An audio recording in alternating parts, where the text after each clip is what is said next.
Bonjour Anne-Céline Ginoux. Bonjour Jean-Philippe Denis. Anne-Céline Ginoux, les enjeux de la marque à l'ère du digital et du post-consommateur. Vous êtes professeur associé à Hydrac Business School.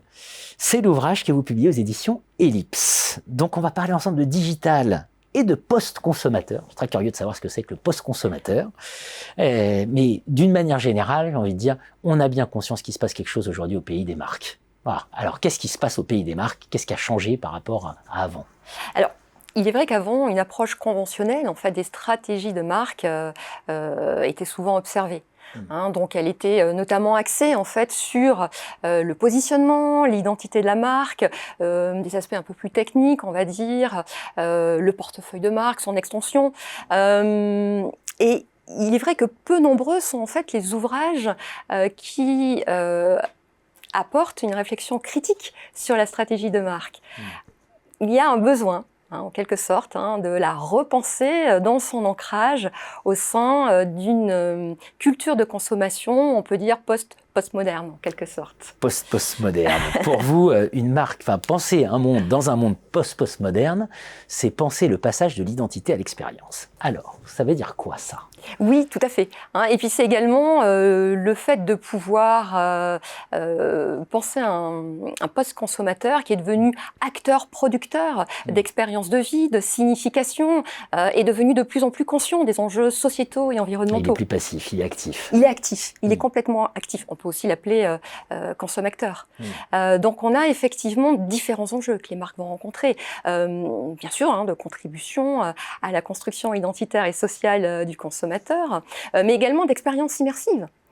Ou encore de responsabilité sociétale. Et bien évidemment avec les enjeux numériques, de territoire, d'identité, de réputation numérique.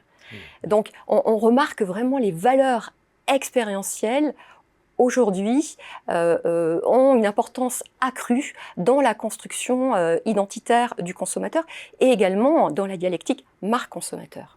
Vous évoquez l'idée que finalement tout cela est multidimensionnel et donc vous appelez à une stratégie de marque plurielle. Donc, qu'est-ce qu'une stratégie de marque plurielle?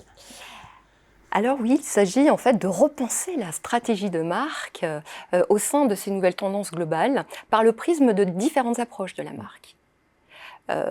Aller au-delà de l'approche identitaire, prendre en compte bien évidemment l'approche culturelle, mais également l'approche expérientielle, sensorielle, et en matière de responsabilité sociétale de la marque.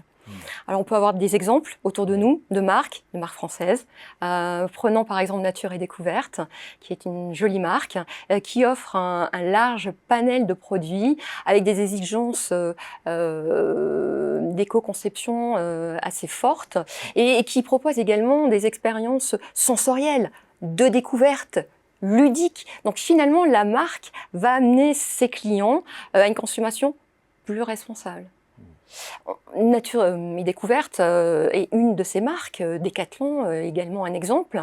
Alors Decathlon au niveau culturel s'insère dans le développement des pratiques en fait de sport, le développement de ces pratiques, notamment après la crise de la Covid-19. Donc on voit que cette marque, elle a développé une identité forte, des marques filles, mais au-delà de ça, elle propose effectivement des activités immersives, des stimuli sensoriels, en magasin, des dispositifs également digitaux. On a tous un peu testé des équipements sportifs chez Decathlon, où on échangé avec des coachs passionnés de sport. Donc c'est vraiment une marque pareil, qui s'insère effectivement dans les tendances un petit peu plus globales et également avec de l'éco-design, pour sensibiliser les consommateurs aussi à la seconde main. On a tous en tête, deux petites conclusions. On a tous en tête le masque Decathlon au moment de la crise sanitaire. Oui, absolument. Transformé en respirateur pour les salles de réanimation, quand même, qu'est-ce que ça nous dit? C'est vraiment très important en termes de marque. Puis la deuxième chose que j'ai envie de vous dire, c'est un peu comme l'amour. On sait qu'il n'y a pas d'amour, il n'y a que des preuves d'amour. Je veux dire que finalement, votre message, c'est il n'y a pas de marque, il n'y a que de l'expérience, la preuve par l'expérience de la marque. C'est ça que les marques doivent intégrer. Oui, ces expériences de vie et en fait ces significations, vraiment le sens des expériences vécues. Voilà, les marques qui survivront seront celles qui l'auront compris. Les enjeux de la marque à l'ère du digital et du post-consommateur, Anne-Céline Ginoux, édition Ellipse. Merci Anne-Céline. Merci Jean-Philippe Denis.